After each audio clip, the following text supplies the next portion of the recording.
Hello everyone, it's Jojo from Slow Postpartum, and I thought I'd drop on today to do a short talk about a subject that's really close to my heart and something that I believe strongly can make a huge difference in the lives of pregnant and postpartum women. And that is bodywork and massage. Now, I know that I'm a little bit biased. I've been a massage therapist for over 25 years, and so I'm passionate about the benefits of massage and touch for everybody, really, for babies right up to elderly people. But because I've specialized in working with women and birthing people and families over the last 25 years, I've really truly been able to see and provide the benefits to those people throughout this incredibly important and special time of their lives. And I just wanted to chat about that for a moment because in my experience, there's a number of different bodywork and massage techniques that can be very beneficial. Some of them are massage and some of them are other categories. So I wanted to go over those briefly for you, just in case you are in the middle of your childbirth year. Perhaps you're expecting a baby.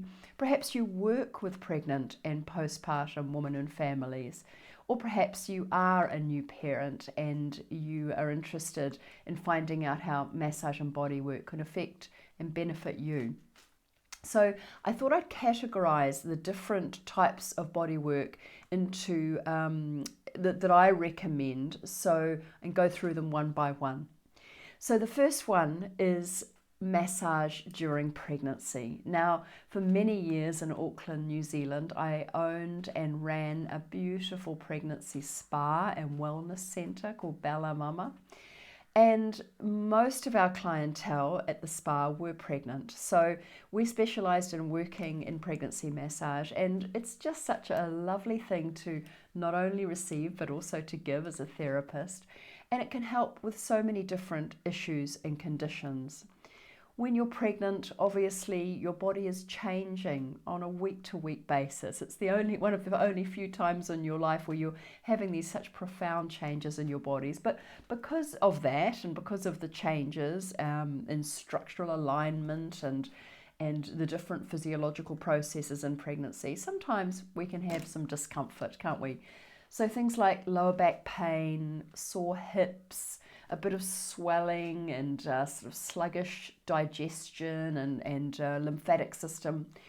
All of those things can sometimes make us a little bit uncomfortable and even occasionally in pain. So massage during pregnancy can really help with some of those things. And it also provides that sense of deep relaxation, which I really believe is such an important part, or such an important thing to receive during pregnancy, because when you can truly deeply relax, not only does that benefit you and your nervous system, your anxiety levels, your stress levels, but also all of those things have an effect on your baby as well, increasing your oxytocin, increasing those lovely feel-good hormones, endorphins, dopamine, things like that. And so when you massage, as I often say, when you massage a pregnant woman, there's two people benefiting from the massage, or even three sometimes. I've had four on the table when I had a mama with triplets once, which was such an honor and a privilege. So massage during pregnancy, incredibly useful and beneficial, not just for pregnant women, but also for their unborn babies.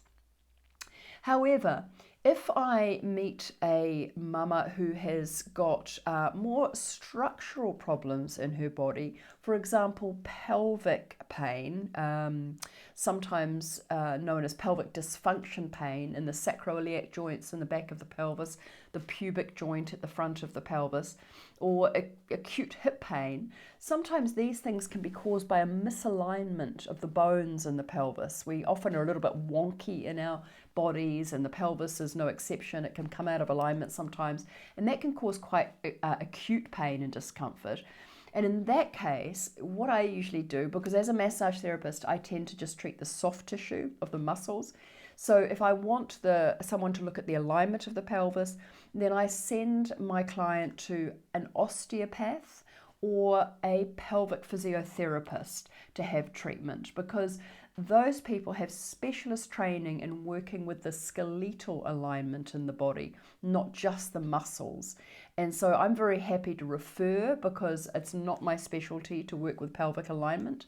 So if you're somebody who's experienced those kind of problems, those would be the therapists that I would recommend.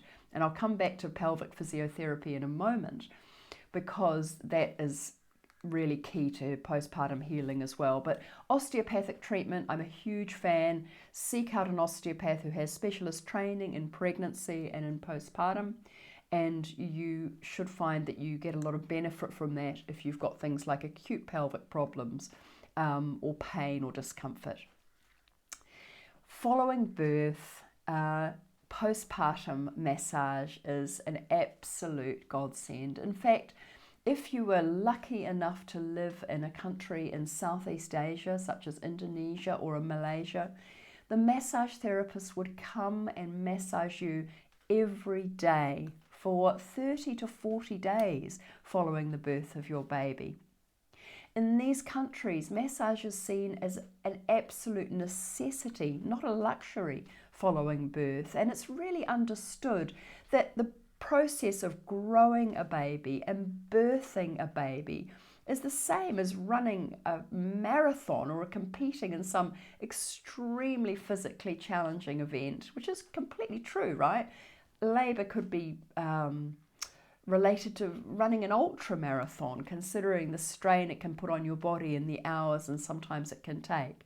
So like any extreme physical challenge, we need to be rehabilitated after that and put back together in a way. And so when your body has been through the process of being pregnant and giving birth, I think it's absolutely essential that you receive some care and attention and physical love and touch after the birth of your baby. Whether it's easing out of breastfeeding shoulders, massaging a sore lower back from baby care activities, just giving you that all over relaxation to help with your stress levels. Postpartum or postnatal massage is essential, I feel, in the weeks following birth.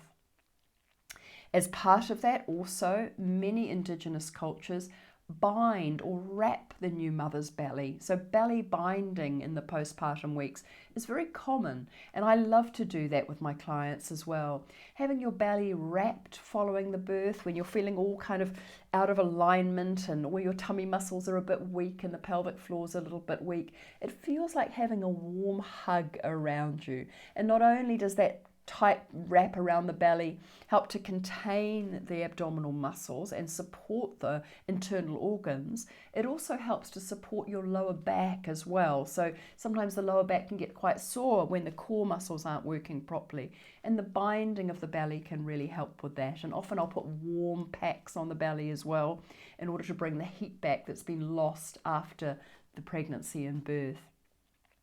And finally, a word on pelvic physiotherapy. I can't tell you how important I feel this is and how under-recognized and undervalued this specialist therapy is. If you lived in France, apparently you would receive 8 to 10 appointments with a pelvic physiotherapist following the birth of your baby as standard care, which is so important, I feel. So a pelvic physiotherapist, somebody who specializes in working with the pelvic organs, the pelvic floor muscles, and making sure that everything goes back to as it was following the birth of your baby. As you probably know, once you've been pregnant and given birth, and it doesn't matter whether you had a vaginal birth or a C-section birth, by the way, both of those things, or the pregnancy, can put a strain on the pelvic floor muscles. But occasionally, pelvic floor muscles can also become too tight, too constricted. And what many people don't realize is that the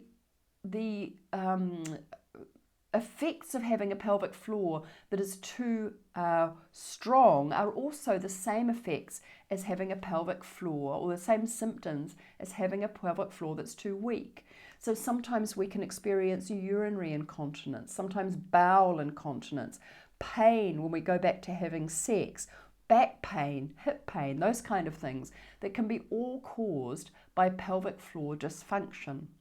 So it's very important, I feel, to seek out the advice of a pelvic physiotherapist in order to make sure that your body is healing optimally after you've given birth. So maybe an appointment at 6 to 12 weeks, and ideally an appointment where the therapist is going to do an internal vaginal check so that they can check the alignment of the pelvic floor muscles. It's very difficult to do that without being able to just feel inside the vagina and to feel what's going on, to make sure that, for example, there's not a partial prolapse, which sometimes we don't even know that we've got. So my advice to you is to seek out as much body work as you can possibly do before and after the birth of your baby. Find specialist therapists that work in the area of pregnancy and postpartum. Make them part of your village, and importantly, don't suffer in silence. There's so much that can be done. Don't let anybody fob you off and tell you that you just need to expect pain and discomfort following birth because you've just had a baby. That really annoys me, because there really is so much help to be had out there if we find the right people to support us. If you've got any questions, feel free to ask them in the comments. I'd love to hear from you. Drop me a DM on any of the social media to Slow Postpartum, and let me know your experiences of having body work in your pregnancy or postpartum weeks. Or if you're a therapist that works in this area, I'd love to hear how you help and support your clients. And I look forward to talking with you again soon.